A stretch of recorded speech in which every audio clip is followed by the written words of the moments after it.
छत्तीसगढ़ में private school management association ने राज्य सरकार की अनदेखी से नाराज होकर एक बड़ा फैसला लिया है, जिसके तहत अब आरटीई में नए प्रवेश नहीं दिए जाएंगे। नमस्कार, आप देख रहे हैं एडिटर जी न्यूज और मैं हूं आपके साथ प्रिया जगत। छत्तीसगढ़ के प्राइवेट स्कूल मैनेजमेंट एसोसिएशन ने राज्य सरकार के खिलाफ सख्त कदम उठाया है। एसोसिएशन ने ऐलान किया है कि अब इस साल आरटीई यानी शिक्षा का अधिकार कानून के तहत नए एडमिशन नहीं दिए जाएंगे। एसोसिएशन के इस फैसले से राज्य के 6000 से ज्यादा निजी स्कूलों में आरटीई के तहत एडमिशन प्रक्रिया प्रभावित होगी। दरअसल साल 2011 में पहली बार प्रदेश के निजी स्कूलों में आरटीई लागू किया गया था, लेकिन अब तक फीस प्रतिपूर्ति में कोई बढ़ोतरी नहीं की गई। मामला हाईकोर्ट तक भी पहुंचा, जहां 6 महीने में फैसला लेने का आदेश दिया गया था, लेकिन अब तक कोई कार्रवाई नहीं हुई। तो आइए सुनते इस मामले में एसोसिएशन के अध्यक्ष राजीव गुप्ता ने क्या कहा। पिछले 14 वर्षों से शिक्षा के अधिकार कानून, जिसको हम शॉर्ट में राइट टू एजुकेशन आरटीई बोलते हैं, उसकी 14 वर्षों से प्रतिपूर्ति राशि नहीं बढ़ाई गई थी। 2011 में जब ये तय हुआ था कि सारे प्रदेश के स्कूल आरटीई के विद्यार्थी लेंगे, तो वो राशि 7,000 रुपए पहली से 5वीं, 6वीं से 8वीं 11,500 रुपए तय की गई थी। पिछले 14 सालों से उसको नहीं बढ़ाया गया, तो हमने लगातार इनसे मांग की और जब हमारी मांग नहीं मानी गई तो हमने जुलाई 2025 में हाई कोर्ट में याचिका दायर की थी। याचिका पे निर्णय 19/9/2025 को आया, 19 सितंबर को, कि 6 माह के अंदर इनके आवेदन पर विचार किया जाए और इनकी प्रतिपूर्ति राशि बढ़ाई जाए। उसके बाद भी जब इन्होंने कोई संज्ञान नहीं लिया, तो 1 मार्च से हम असहयोग आंदोलन में हैं। अब इनके किसी नोटिस का, किसी पत्र का जवाब नहीं दे रहे हैं और हमारे से वो लगातार दबाव बना रहे हैं कि आप इसमें सहयोग करिए, उसमें सहयोग करिए। हमने बसें देनी भी बंद कर दी।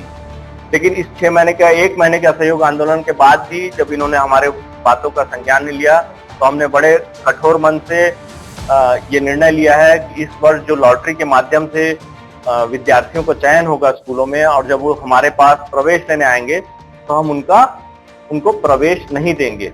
ये एक बड़ा निर्णय है। हमने भारी मन से इस निर्णय को लिया है, क्योंकि हम नहीं चाहते कि वंचित वर्ग के विद्यार्थियों की पढ़ाई में कोई बाधा आए, लेकिन हम मजबूर हैं, हमारे पास और कोई विकल्प नहीं है, क्योंकि स्कूल शिक्षा विभाग हमारी बातें नहीं सुनता। देखते हैं जोर कितना बाजुए कातिल में है, देखेंगे क्या करती है स्कूल शिक्षा विभाग। हम भी हमको मानना की कार्रवाई, ऐसे सारे काम जिससे गरीब विद्यार्थियों को न्याय मिल सके, निजी स्कूलों को न्याय मिल सके, ऐसा सारे काम हम करेंगे।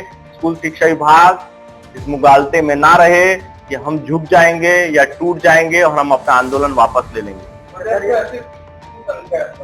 6,500 स्कूल हैं जो राइट टू एजुकेशन में कवर होते हैं। उसके अलावा 1500 और स्कूल हैं जो राइट टू एजुकेशन में कवर नहीं होते, वो भी हमारे साथ। हमने मांग की 18,000 रुपए की, 18,000 रुपए पहली से 8वीं तक की, पहली से 5वीं तक की, और 25,000 रुपए 6वीं से 8वीं तक की। लेकिन सरकार को सबसे पहले इस काम को अगर आगे बढ़ाना है तो एक कमेटी का निर्माण करना पड़ेगा। कमेटी बताएगी। और सबसे बड़ी बात इस पूरे आंदोलन में और इस पूरे एपिसोड में सबसे महत्वपूर्ण बात, इसकी 60% राशि केंद्र देती है। ये केंद्र को भी लिख के देने को तैयार नहीं है कि ये राशि हम इतना बढ़ाना चाहते हैं, आप हमको इतनी राशि दीजिए। जब दिल्ली में 25,000 दे रही है, तमिलनाडु में 30,000 दे रही है, तो हमको 18,000 रुपए नहीं देगी केंद्र। ये इनकी लापरवाही है, संवेदनहीनता है, इसीलिए इसको निर्णय नहीं हो पा रहा है। राजनीतिक कारण नहीं, मुझे लगता है विभाग की उदासीनता है जो ये नहीं करना चाहते। हो सकता है पैसे की भी तकलीफ हो, मैं नहीं समझता, लेकिन स्कूल शिक्षा विभाग का बजट 21,000 करोड़ का है। 21,000 या कुछ बहुत बड़ा बजट है। मुझे नहीं लगता आज की तारीख में वो राशि 300 करोड़ रुपए के आसपास प्रतिवर्ष जारी है। अगर पैसा बढ़ा भी देंगे तो 370-380 करोड़ रुपए से ज्यादा बढ़ने वाली नहीं है। उसमें भी अगर इन लोग लापरवाही करते हैं, अगर उनको ऐसा लगता है कि स्कूली शिक्षा गरीब और वंचित वर्ग के विद्यार्थियों की शिक्षा इतनी जरूरी नहीं है, तो ये उनका निर्णय है, उनको निर्णय नहीं। बता दें कि इस फैसले से हजारों बच्चों और उनके माता पिता को परेशानी झेलनी पड़ सकती है। हजारों गरीब जरूरतमंद परिवारों के लिए ये बड़ा झटका है और उन जरूरतमंद बच्चों की शिक्षा पर सीधा असर पड़ सकता है जो आरटीई के तहत निजी स्कूल में दाखिला पाने, अपने भविष्य को संवारने की उम्मीद लगाए बैठे थे। तो फिलहाल इस खबर पर बस इतना ही। ऐसी ही छोटी बड़ी खबरों को देखने के लिए बने रहिए एडिटर जी न्यूज के साथ। और अगर आपको हमारा ये वीडियो अच्छा लगे तो इसे लाइक, शेयर और सब्सक्राइब करें।